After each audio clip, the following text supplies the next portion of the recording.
Great. Thank you so much, Christoph. And good. Well, we'll Thank you. meet Brian in just a moment. What we want to do is, how are we going to engage your voice, and who are these Max and Dallas? So we'll introduce ourselves real quickly. But we have, I'm Max, and sorry, my camera's not working. That will be fixed for tomorrow, and I hope. But regardless, I have first got my start in education back in 1969, working with 12 young men in a residential program. There were 12 young men from Harlem, New York, and the program was called The Better Chance. And it may have given them a better chance, but it gave me the chance to become an educator. And been everything from substitute teacher to state superintendent, and now I'm just honored and thrilled to be working as the president of a firm to place the top educators in the top districts around the country, and especially to work with colleagues such as Dallas Strawn. So Dallas. It's a pleasure to be here, and welcome Brian to be here. I have been a long time educator, mostly in Colorado. This is my 51st year in education, or working in education. And it's been a pleasure to work with the Poudre District. I was a superintendent in Monument, Colorado for about 9 years, worked in Cherry Creek. I've always heard about the Poudre School District in Fort Collins, and my son went to college at Fort Collins, did really well. And it's just, the more I learn about the district, the more excited I am, and the more excited I am for the new person that's going to come in as your superintendent. So it's really been a pleasure to get to know so many of you through forums and the Zoom thing. So I think you're going to be excited also about meeting this candidate, and we're ready to go. Great. Well, good. Well, let me just really remind everyone of the feedback links that we have. We have feedback links for each of the three candidates. And I will post Brian's up here again at the end of the forum, and I will also put it in the chat for the forum. And then as we move ahead, this is what we'll use today to ask questions and answers. You can click on the Q&A, type in a question, make a comment. This can be done anonymously. And of course, just please be considerate, and as educators, we are considerate, and sometimes I have to re-emphasize this for the larger community, but that's, I know it won't be a problem. We've had extraordinarily good questions this evening too, really deep, thoughtful questions, and appreciate those from our staff, our support staff, our faculty, and our administrators, and everyone who makes this district work so well. So Brian comes to us, he's the Chief Academic Officer from Charlotte-Mecklenburg. His Twitter feed is a great read, and Brian, thanks for sharing that with us. And with that, we've asked Brian to start this way, really to take the first few minutes before we open up to questions and answers to, where's that? Hold on. Sorry, there it is. To take a few minutes to share your story, Brian. Tell us why you want this position, what excites you about the opportunity, and what makes you the right fit for the job. Thank you, Max. Thank you, Dallas. And I'm so grateful to be here. It's just honestly one of the greatest honors of my career. And if I leave you all tonight with nothing else, please know, thank you for everything that you've done for your entire career, but especially over the last 14 months. There's not one of us listening here tonight that hasn't been personally or professionally impacted by the pandemic. And the fact that you are a servant leader, leading and living during a global pandemic is quite significant. It's not unnoticed. And I'm really grateful to have an opportunity to be with you here tonight. The second thing that I want you to know about me is that I'm a package deal. My wife, Marilyn, and 2 boys are incredibly excited about this opportunity, not just for me in my career, but for all of us. My wife is a teacher, and given the opportunity, we would not just be integrated as leaders within the community, but we would also be proud parents of a PSD student next year. And we think that's significant. And You know, as we've had an opportunity to learn and research and speak to people, there hasn't been a person that I've interacted with in preparation for getting a chance to meet with you virtually tonight that hasn't brought a youthful spirit, a collaborative culture, an energy that really kind of, to me, signifies that you're all not only trying to protect what you have, which is that treasure of a community, but you're trying to really see if it's possible to take it to a whole nother level. And you have all of these various conditions, the industries, the higher ed institutions, but most importantly, it's about the people. They have you, the talent in the trenches, working hard every single day. And it's that humane spirit that reminds me a lot of where I grew up, which was Scranton, Pennsylvania. Now, we didn't have the majestic views that all of you have, but we did have the same humane spirit growing up in the electric city. It wasn't the choice city, but it was the electric city. And growing up, I had an opportunity, you know, experiencing some struggles like sometimes children do. I found an example. And that example was my grandfather. And I remember a time when I was younger, my grandfather took me to my first high school football game. And it was just the two of us. And that was incredibly rare because I was one of his 26 grandchildren. When we walked in that stadium, I don't think I watched any football that night because there was not one person that didn't know him by name or was aggressively trying to find a moment for a handshake or a quick social exchange. I learned that night that my grandfather had power. And it was all rooted in his offer of mentorship, a few laughs, and respect, no matter who you were, as long as you were willing to provide it in return. My grandfather was the head custodian of West Scranton High School in Pennsylvania. And I always, growing up, thought he was the principal. Now, his charisma wasn't reserved just for family. Paired with hard work, it's how he learned to navigate the world. And partnered with my grandmother, he taught our entire family that the first door to opportunity is a great public education. And what matters most in this world is people, not how large your school district or how large your family is, but how we actually talk to each other, how we care for each other, how we listen to each other and push each other to be our best selves. That's how I am. That's who I am. That's how I show up in the work. And it's one of the reasons why I got into public education. It's changed the trajectory of my life. And I've worked really hard for 23 years to provide that same opportunity, if not better, for every single child I serve. And that's what you do each and every day. And one of the reasons why I'm grateful. You know, having this opportunity to start my career as a teacher, 23 years ago, I was convinced by two tan principals in the middle of a cold February day at Penn State University to jump on my first airplane and go teach near the beach. And they handed me a flamingo pen. But one of the reasons why I'm here tonight, is not because of all of my successes in the boardroom. It's because today I'm still driven by the heart of an educator that I learned in the classroom 23 years ago. It's what drives me. It's my moral compass to continue to do right, not just by children, but by the people who are in the trenches, which are you. Today, I'm the Chief Academic Officer of Charlotte-Mecklenburg Schools. I am a senior executive leader responsible for a budget valued at over $250 million, responsible for improving all things instruction for over 8,000 teachers and just over 149,000 students across 175 schools. Over the past 3 years in Charlotte, as well as across two even larger school systems, Broward County, Florida, and the Wake County Public School System in North Carolina, my work had continued to center on collaborating and outreaching to our community, both externally and internally, to identify, not just as an executive leader, but as a chief resource officer to give people what they need to do the job at hand. I have a track record of success across all areas of the organization in which I've served. Some that I'm incredibly proud to share with you, that I've helped improve graduation rates in two of the three districts that I've served at the highest rate in district history. I've helped work with teachers and principals to provide increased access to advanced coursework and for thousands of students, while also beginning to increase proficiency levels across all students. All ships rise.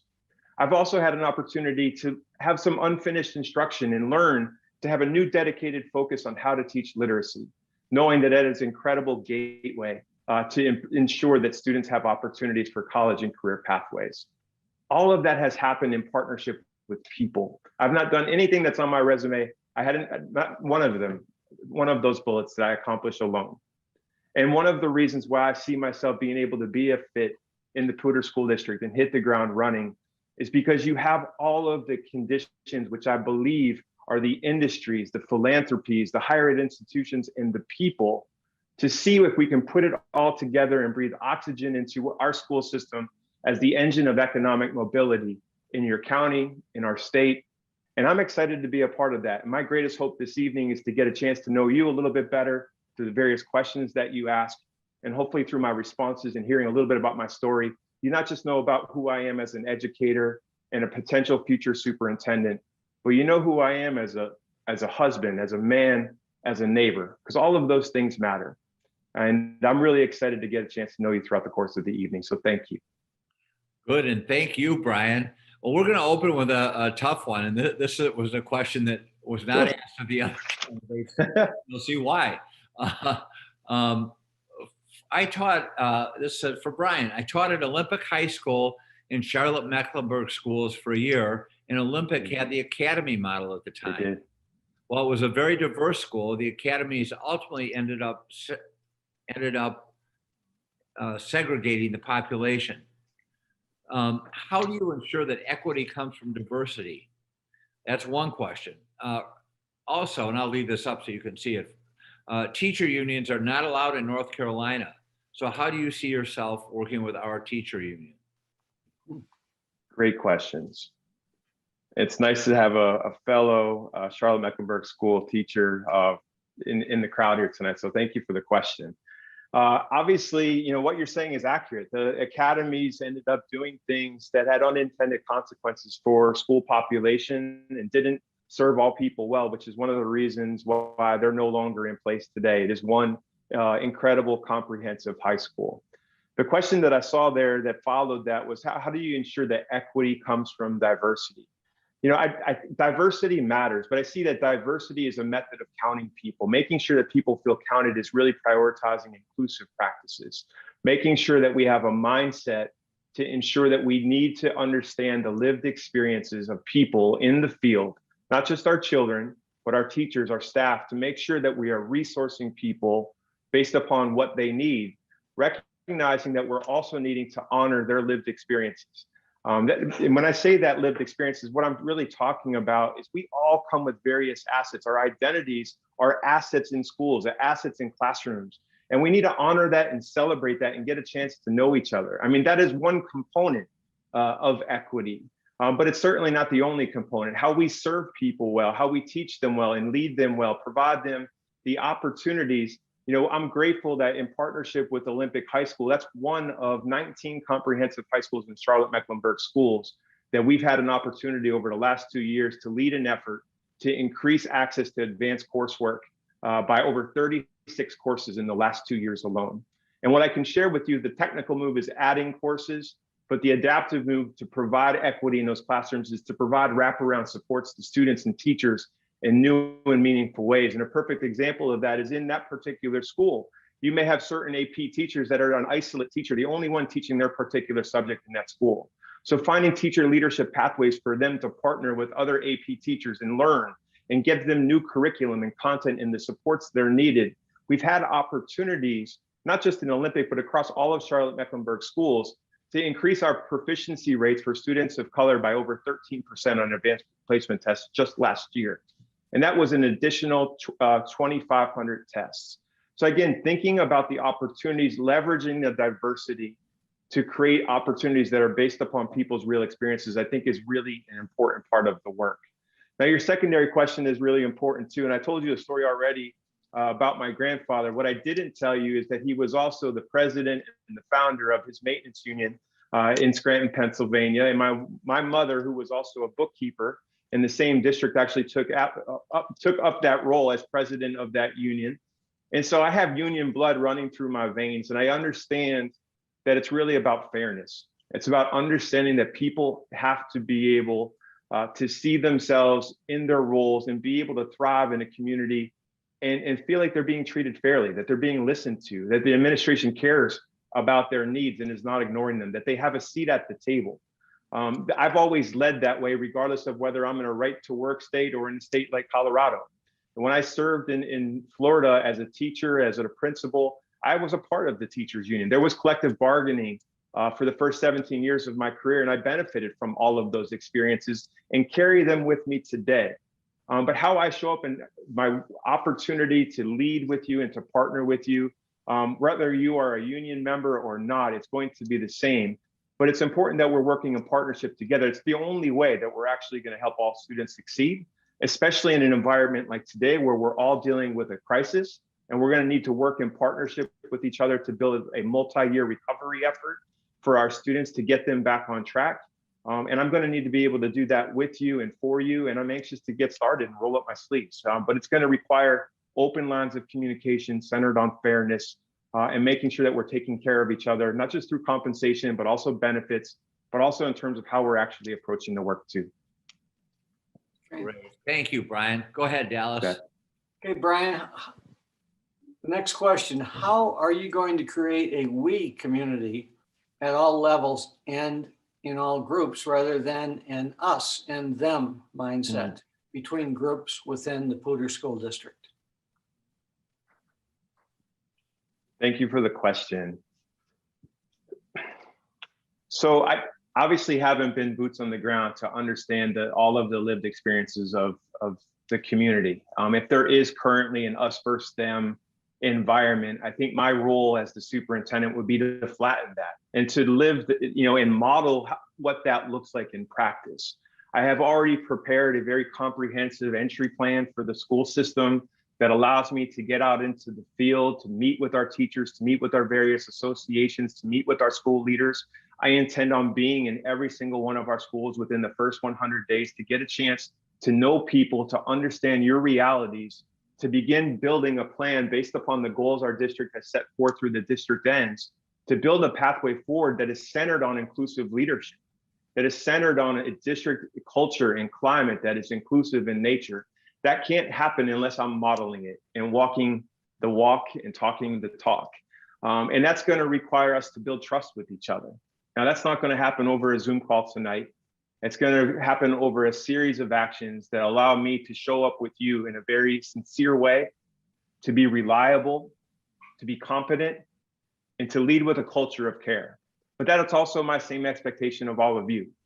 And as we have an opportunity to get a chance to know each other and roll up our sleeves, to get a chance to get in the trenches and do the work, I'm confident that you'll see that not just how I model that within your school district, our school district, but you'll happen to get a chance to know me better about how I've had a track record of doing that over time. It's the only reason why I've been able to get to this level, to even have an opportunity to meet with you tonight, as I shared with you. All of my work has centered on work that collaborates and communicates with diverse groups of people, and hopefully that includes you. Great. Great. Thank you very much. Thank you. I'm going to share another question here, Brian, and let me enlarge this a bit here. And we do have people on the phone, so I do like to read these aloud. How would you prioritize funding of mental health services through the district? Would you prioritize additional funding and support for integrated services teachers, paras, support so they can have plan time, IEP meetings, comp, et cetera?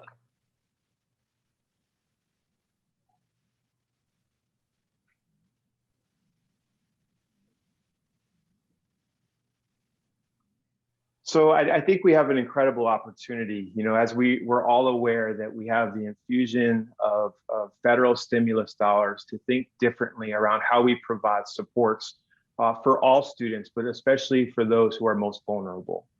As I shared with you earlier, my wife is a teacher. She's been a special education teacher for a great part of her career. And so her lived experiences in coming home and having the opportunity to understand her needs and the supports that she needs to provide the people that she supports both in the classroom as well as across our school still resonate with me deeply.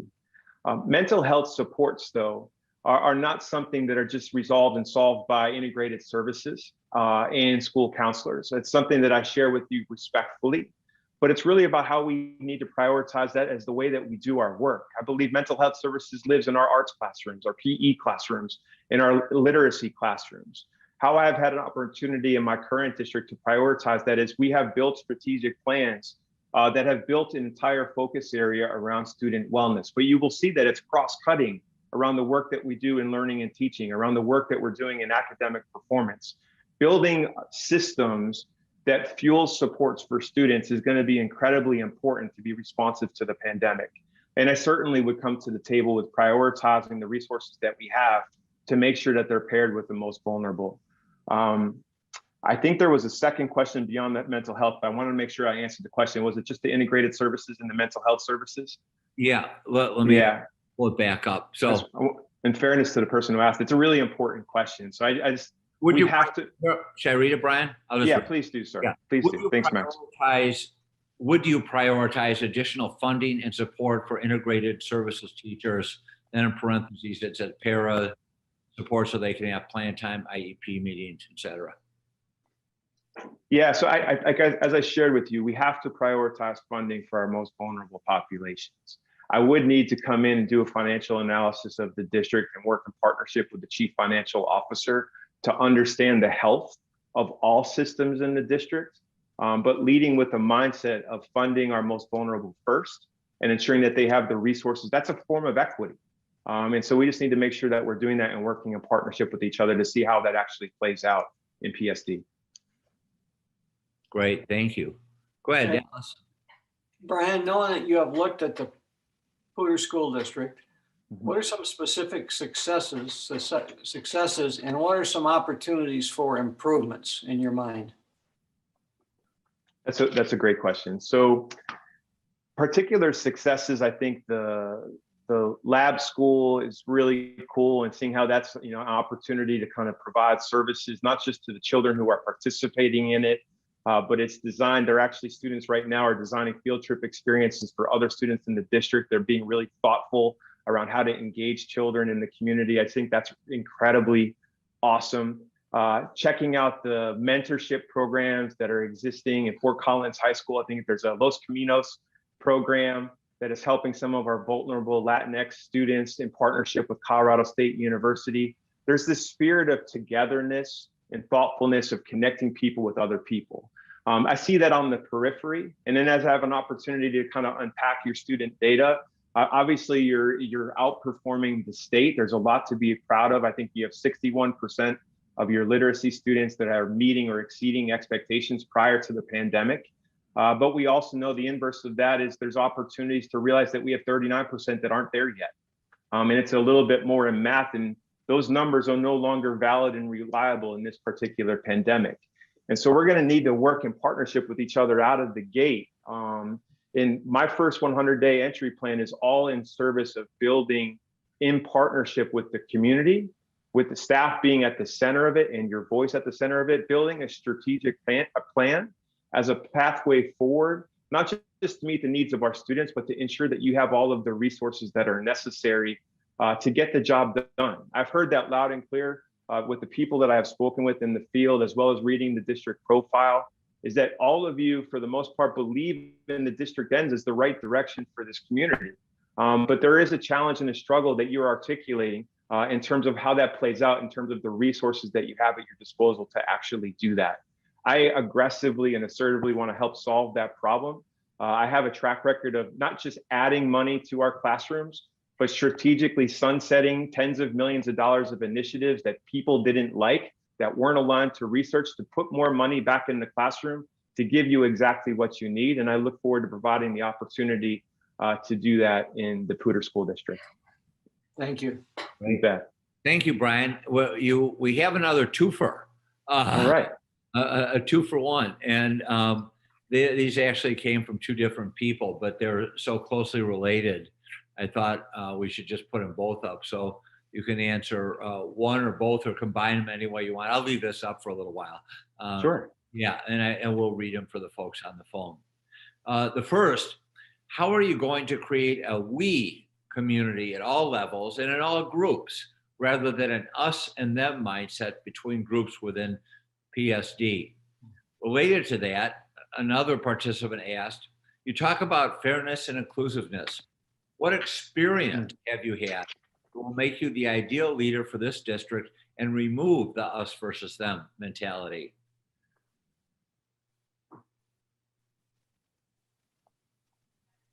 Thank you. I'm just jotting down a few notes here. Yeah, take your time. And I will leave these up or take it down once you start talking and put it back up again, so everybody can remind themselves as well. Well, the fact that this question is coming up over and over again, it's showing me that this runs potentially deep in the hearts and the mindsets of the people that are participating tonight. So I wanted to acknowledge that I hear you. I'm not going to be able to focus, well, let me say this. I'm not going to be able to solve this problem in isolation. It's going to require me to kind of roll up my sleeves and build a team. I mean, it's one of the greatest honors that I have as the superintendent is I get a chance to know and tell and say who's on the team. And having an opportunity to lead in partnership with people who bring a mentality of togetherness, of inclusiveness, is something as a standard for me. We need to set and create and construct a strategic plan that is centered on those types of core values, which are, again, visionary leadership, inclusive district culture, and instructional excellence. If we're not experiencing and participating in opportunities of togetherness, we're not really solving problems. We are literally just pointing fingers at each other. How I have had an opportunity to solve some of those problems in my current and recent roles. When I moved to North Carolina 6 years ago and had an opportunity to come and see some of our classrooms, I visited almost 200 of our classrooms in the first few months of my opportunity to be the assistant superintendent for academics there. And I was almost horrified by how little resources the teachers had to actually actualize the strategic plan that had just been previously launched over a year ago. I walked classroom to classroom, school to school, and teachers listening to them, they had spent about 5 to 9 hours on average a week trying to identify resources when they could have been putting that time into identifying how best to differentiate learning experiences for kids or planning and spending time with their families. In partnership with teachers, in partnership with our parents, having an opportunity to try to, how do we rapidly solve that problem? As you all know, a little over a decade ago, we raised standards for students across our country, and we raised standards for teachers in their evaluation process. And the sad part of that same time was that it was a great recession and we never resourced that particular problem. That's unfair to students. It's unfair to teachers. And we've continued to try to, convince people that you don't need those resources to do the job that you're being asked to do. So providing curriculum implementation supports in partnership with teachers, having their voice be at the center of that process, but not seeing it as giving people and saying good luck, but actually investing in people and providing you the professional development that is required and necessary to actually do things well, creates an opportunity for us to have a shared learning experience where we go through it together. This district, is really aggressive and assertive in wanting to take on a lot of incredible work, whether it's through instructional excellence or through the lens of equity, diversity, and inclusion. That's another opportunity for us to go through shared learning experiences where we don't necessarily need to participate in those learning experiences in level alikes or role-specific opportunities. It could be an opportunity where teachers and principals and central office leaders and myself as the superintendent are going through professional development together to bring some of those barriers down and those walls down, to have an opportunity to not just know about our work, but to know who we are as people. We have to get back to understanding the role that we're in the business of developing human beings, not widgets. And my greatest hope and my opportunity is to create those moments with you to make sure that we have an opportunity to connect with each other in a way that is significant, that is meaningful, that is really reflective of the type of work that you are all doing in our classrooms or across our district each and every day. And I promise to honor you by doing that. Thank you. Brian, you talked a little bit about your experience with collective bargaining, I think, initially. So what are your thoughts on collective bargaining for employees that are involved in that in the Poudre School District? I think collective bargaining is a good thing. It's an opportunity for people to have the protection based upon their employees' rights, to be treated fairly, to make sure that they're a part of a collaborative and an inclusive culture that is centered on putting people first. And so being at the center of that is an important part of the work. I know that it's not going to always be easy. It's not going to always be roses. It's going to be complicated. And at times we may have disagreements. But again, it comes coming back to showing up with fairness, showing up with that at the center, being a sincere human being, and trying to solve problems with you together, because we need each other. I want teachers to not just thrive in the classroom, but I want them to thrive in our community and have a fair wage that allows them to prosper, to be happy, and to be successful, that allows their children who would be graduates of our school system to thrive in our community as well. We are not going to breathe life and oxygen into our community without taking care of each other first. And collective bargaining is just one example of how to do that. Great. Thanks very much. Thank you, Brian. So an anonymous attendee wants to know, what is your process for parents who are upset and want to meet with you? What is your process for parents who are upset and want to meet with you? Well, for me at the central office lead, as a central office lead and the superintendent, I think what's really incredibly important is that we build processes that allow parents to have access to the superintendent in the central office, but to have always as a first response to try to solve the problem at the school. I mean, you as the school-based leader, the principal, assistant principal, and the teachers have an opportunity to know the context of the problem and have an opportunity to work through that. But sometimes those don't always work out, and sometimes the conflict still pursues. And it's those opportunities that is when a central office leader, a direct report per se, or potentially even me at the highest level, I don't think would happen on a lot of different cases. But I think it's important to know that I do provide open access to people, as I want to engage with people across the community, but I'm also process driven as well. And I think it's incredibly important as a former principal, a former assistant principal, and a teacher, that in the event that somebody wants to work through a disagreement, that they always have as an opportunity to work through that with the people who are a part of that problem, and us making sure that we're leading with customer service as a priority in the system, to ensure that we're listening to each other and modeling what we're expecting through each other in the system, and not creating another opportunity for people to experience an us versus them. This really is about trying to find common ground to model some of the practices that I would want you all to expect of me as your superintendent. But I think processes are really important, but honoring what needs to happen at the school first, I think is something that you should know would need to be in place. Thank you very much. You bet. Please identify the types of privilege present in your life and their impact on your professional journey thus far. Need me to repeat that, Brian? No, I think I got it. Thank you.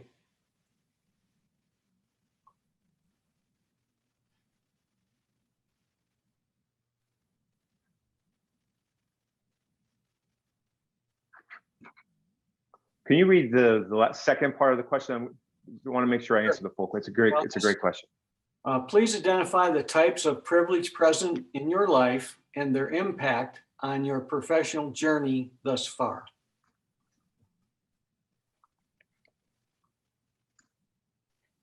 So the obvious privileges that I have is that I'm white, that I'm a male, that I am in a position of power and authority.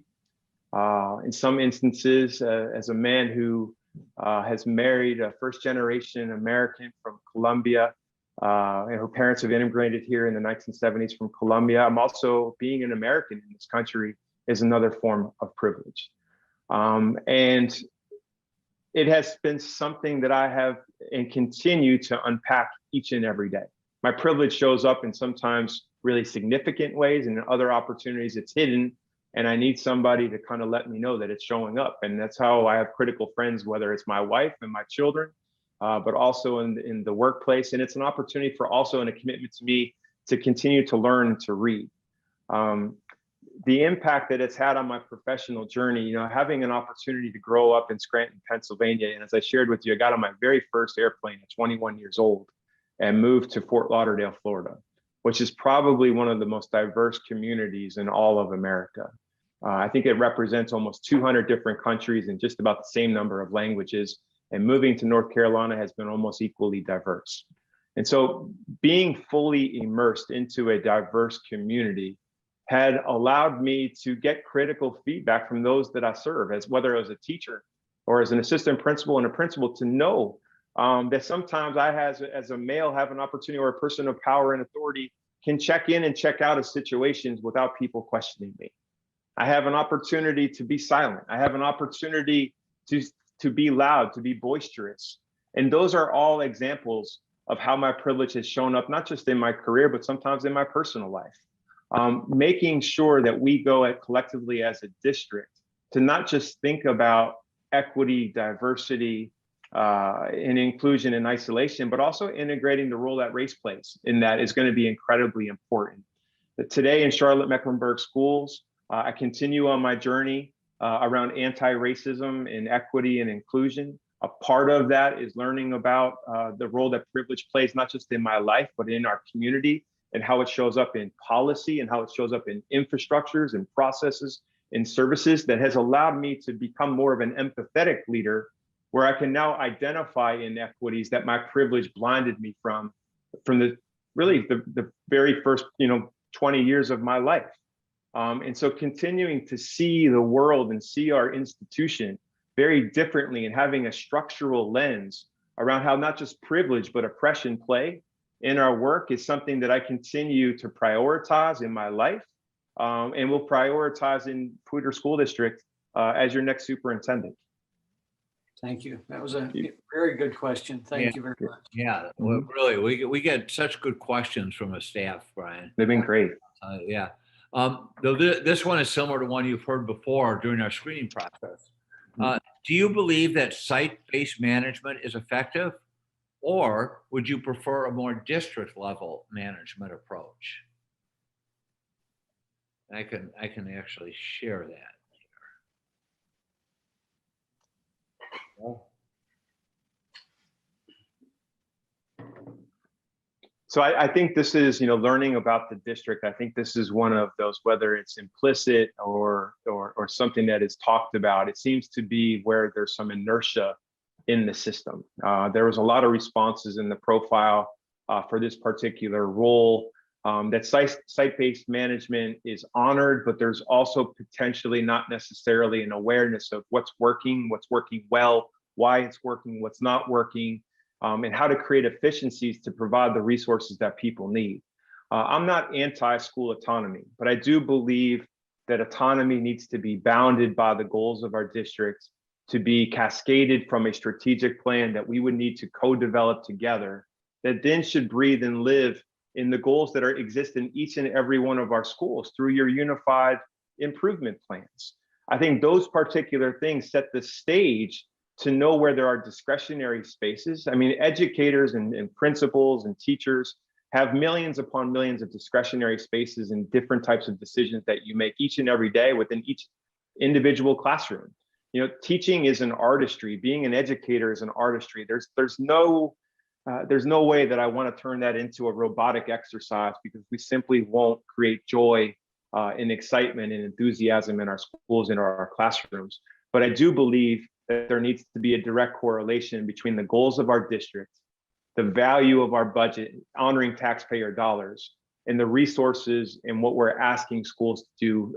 And so it needs to be balanced and bounded by those goals. And I think that's work that we have to do. It's going to be adaptive work. It's going to be messy and muddy, but I'll share with you, I'm battle tested.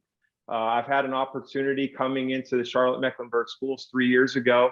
As I shared with you, over 11 years ago, when there was no money to provide any resources, they changed their district theory of action to become one that was really centered on freedom and flexibility. And it really has created complacency and stagnation in our student achievement scores. And so working in partnership with our Board of Education, setting a clear direction for our schools and working in partnership with teachers and principals, we worked on recalibrating that based upon what teachers need and creating a learning strategy throughout the system that shows where our shared commitments show up and our commitment to each other as learners, not just leaders. And so that's work that I feel really excited about leading. As I share with you, it's going to be messy. The associations will need to be at the table. We'll need to make sure that we have teacher voice and principal voice and community voice in our board goals, and them at the table as well, and as we kind of grapple with this together. But it's not something that should scare you. It's not something that I would want to come in and completely send the pendulum in the other way, because that's too much pressure and not enough support. And so we need to find the right balance And that's only going to happen if we dismantle that us them mentality and make sure that we're actually building this together. Thank you. You bet. Brian, will you introduce students to union apprenticeships so that students can earn and learn a skilled trade that will give them lifelong occupation that will allow them to afford to live in the area? I think that's an incredible idea. You know, I think in the PSD community, you have this concept called the incubator, where you have all of these startup think tank opportunities to create enterprise internship opportunities for students. I think, you know, it's one of the things that excites me most about your community is you have higher ed institutions, you have manufacturing businesses, you have high-tech industries, you have philanthropies that are looking to solve real world problems. Why not allow our students to learn and add their intellectual capital to those particular exercises?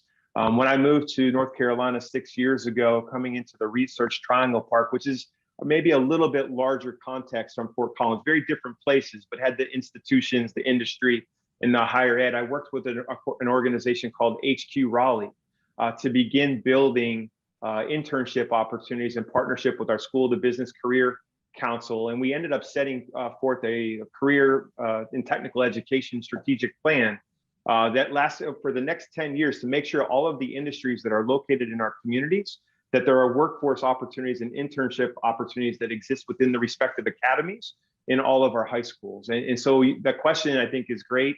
It's something that I certainly would want to explore. And it's one of those things that I think thinking out of the box to provide children those opportunities to not just be, you know, college ready, but career ready. There's power in that. So There is. Thank you very much. you bet. Thanks, Brian. Your pacing's going well. We have a little more than 15 minutes left. We want to give you a little time at the end and 4 questions. I am sure we'll get a few more as we go along. Sure. This next one's a little bit longer, so I'm going to screen share it. And another really important, thoughtful question. We have strong relationships between departments, a strong negotiations process, and strong relationships between associations. We work together and do really great things for kids. What would you bring to the table to help us grow? So that's great to hear. You know, in many ways, this is the inverse of a few of the other questions that came up. So it's great. I'm grateful that there are experiences and opportunities to know that there are processes that exist in the system that are working well. I think first and foremost, my job is to honor what's working well and celebrate it, not dismantle that. So I just think that's important to name. I think what's most important for me as a superintendent to bring to the table is vision. There are pockets in our school community that the status quo needs to be dismantled, that inequities need to be disrupted. And so making sure that we're working in partnership with processes that are already working and putting a problem at the center of it that together we need to solve is really, I believe, my core job, with the exception of providing inspiration to the system and the community. And so I see that as my primary role in those scenarios is to, again, not to dismantle processes that are working well, but to ensure that we're moving forward as a community and moving forward as a district, chasing a vision and solving real problems that are rooted in real lived experiences with various stakeholders, students and staff, and the community, I think is an incredibly important piece to that puzzle that wasn't necessarily represented in the answer. And I'm hopeful and confident that I can bring that to the table. Nice. Thank you. Brian, what kind of value do you see that classified employees play in the district as a whole? Critical. Because if they all didn't show up to work on Monday, the district would shut down immediately. You are mission critical to the work that we do. And as I shared with you, where I come from as a family, it is something that is incredibly important that we acknowledge that there is power and honor in all work.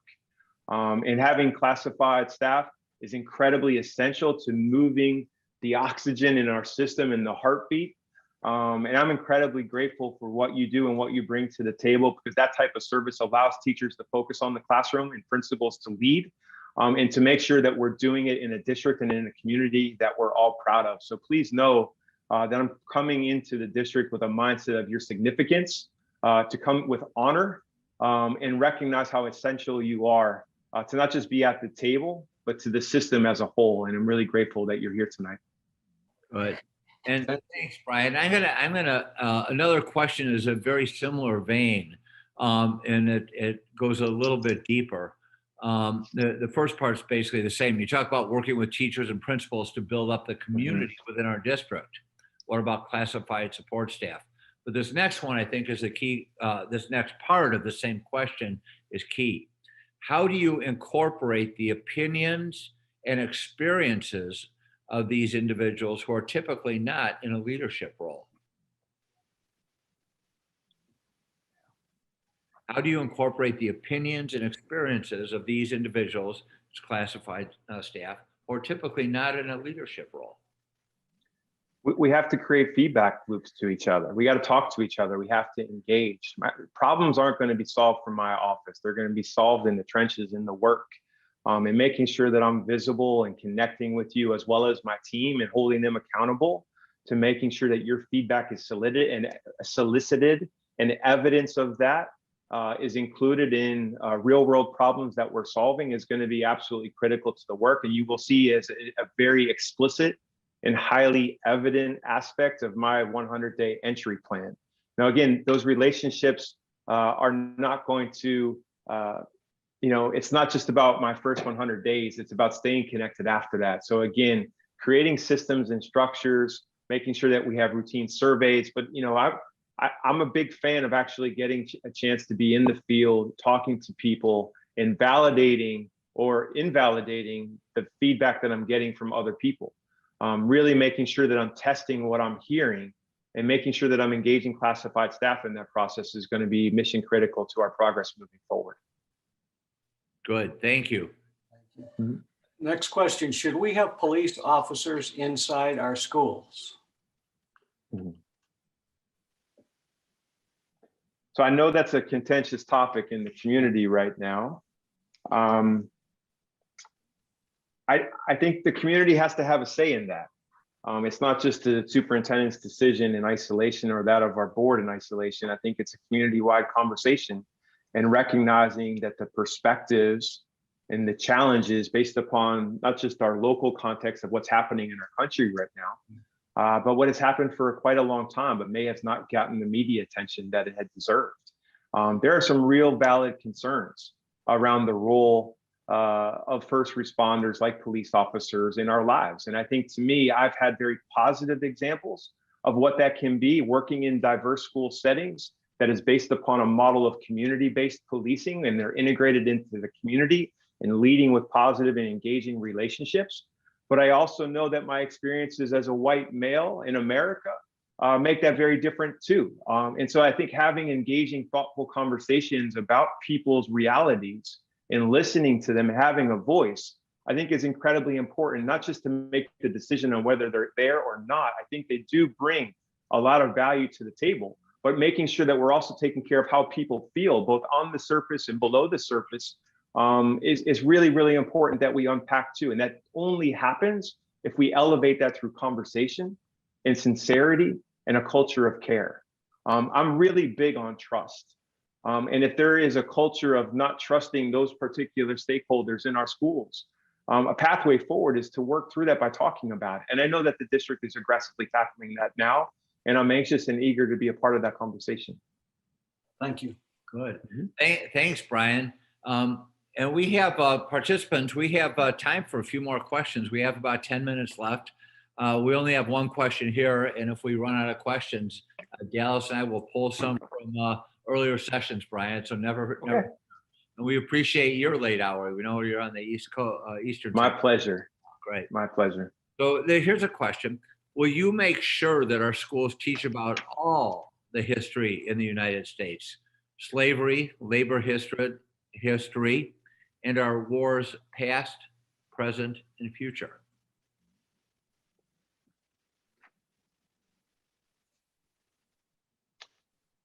So yes, it's incredibly important that we're not just leading by teaching our state standards. And I would need to spend a little bit more time unpacking the Colorado academic state standards, but I think it's incredibly important to ensure that we're diversifying the learning experiences of students to be representative of all people, and to make sure that all of our students see themselves in our curriculum and in their learned experiences, whether that's in the textbook or based upon teachers getting a chance to acknowledge and learn about students to bring their assets and their brilliance into the classroom. How that plays out in my current work today is we're actually going on a journey with all of our high school English teachers, taking a look at the traditional canon that exists and having an honest, candid dialogue around the representation of both authors as well as the players and the influencers who are, a part of the storylines of these various texts. And are they truly representative and balanced to ensure that all of our children can see themselves in those particular opportunities? It's a fascinating conversation. We've been having it over, in the high schools over the last 12 months, and building a pathway and journey forward to make more adaptations to our high school curriculum that is more balanced and reflective of the diverse community in which we serve. And we've done that work, as I shared, over the last 3 years in our K-8 classrooms as well. So I'm really, really proud of my experiences in those particular areas. And I think it's incredibly important and mission critical that we're focusing on diversity and inclusive classrooms, but really ensuring that the representation of those who are authoring the text that our children are reading, but also in terms of how they play out in the stories, to also make sure that we're not honoring just single stories of struggle as well, that we're honoring the assets of various cultures and people in that work. So I'm really, I can geek out about this particular question all night. It's something that I think is really, really important. Good. Yeah, thanks. I really appreciate the asset-based mindset. Sorry, Dallas, this is your turn. Okay, thanks. Brian, if you're hired, how will you know you were successful after the first year?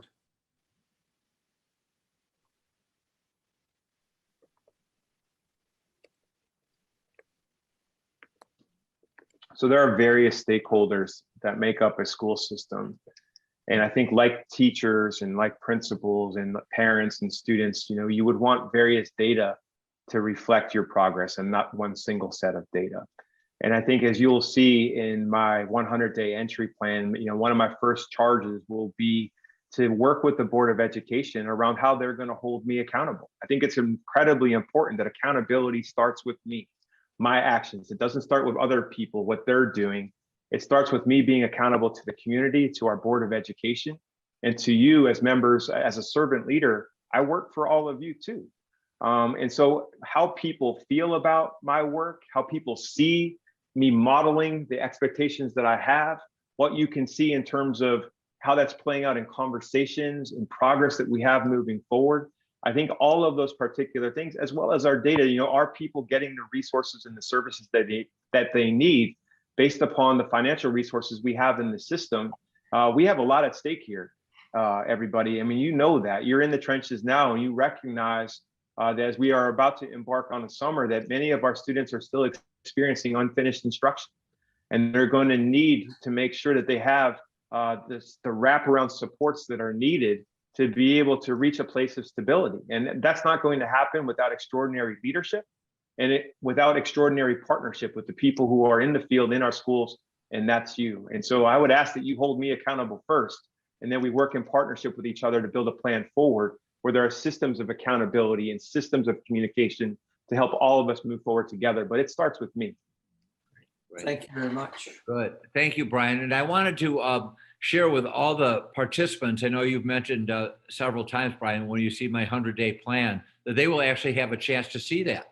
That is the presentation on Tuesday night, the public presentation. I know you have tours earlier and a private session with the board. I think you start at 5:30 or 6. Do you remember on Tuesday? You're the leadoff guy on Tuesday. Yeah, I'm excited. It's going to be a great day. I can't wait to be boots on the ground in Fort Collins, to get a chance to connect with people, know the community a little bit better, and listen and get rid of this technology for a little bit and actually connect with people in their presence. So I'm really, really excited about it. Good. Yeah, and that 100-day plan presentation will be streamed. And so folks can see that as well. Wonderful. Good. Here we have, this is really a good question. This will be our last question tonight, Brian, then we'll give you to wrap things up. This is a great question.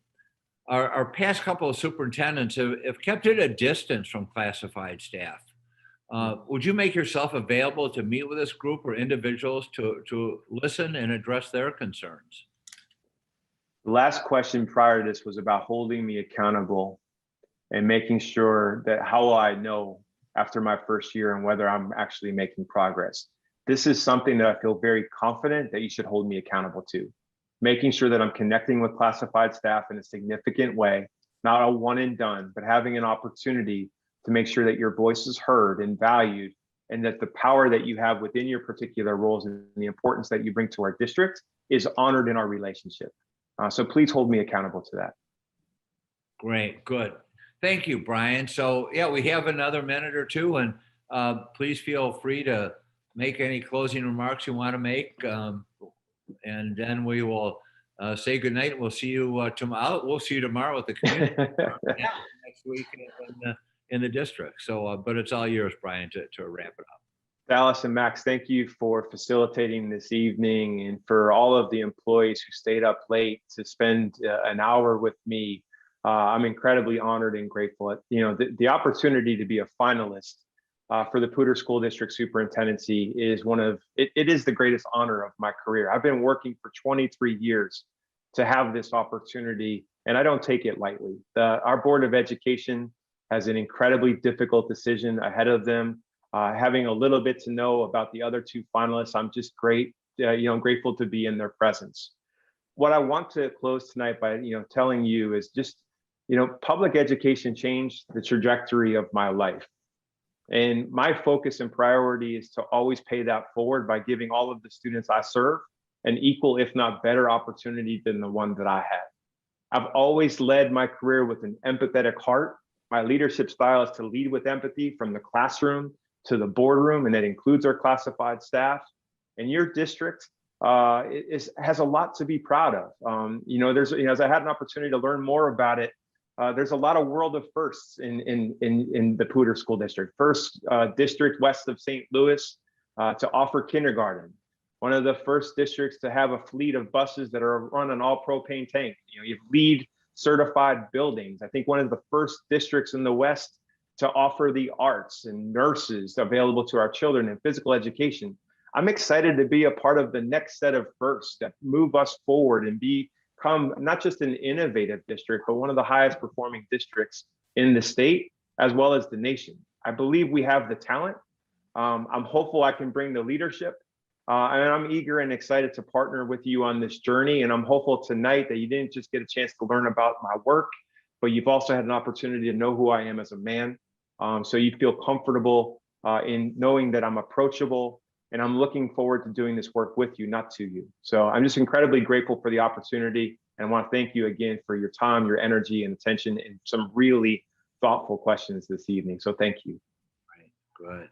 And good, and we're appreciative of you and your time. And again, I popped the link in the chat box for everyone.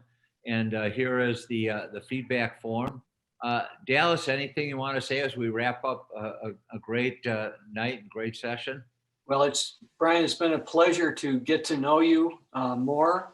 And it's just, I just am proud you're one of the finalists. And I wish you all the best in the next few days. And I wish you the best with your family and the decisions you may have to make. So thanks for spending time with us very much. Appreciate it. My honor. Thank you, everybody. Have a great evening. Good, Brian. We'll let you sign off. And bye-bye. Good.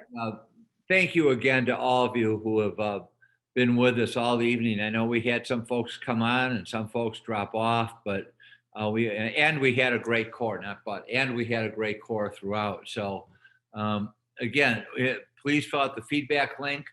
You're welcome to join the community forum tomorrow. We hope that you can answer, because you'll have a feedback form as well, and you could answer that as a community member, provided you live in the community. And Dallas, anything you want to say to our attendees? These were fabulous.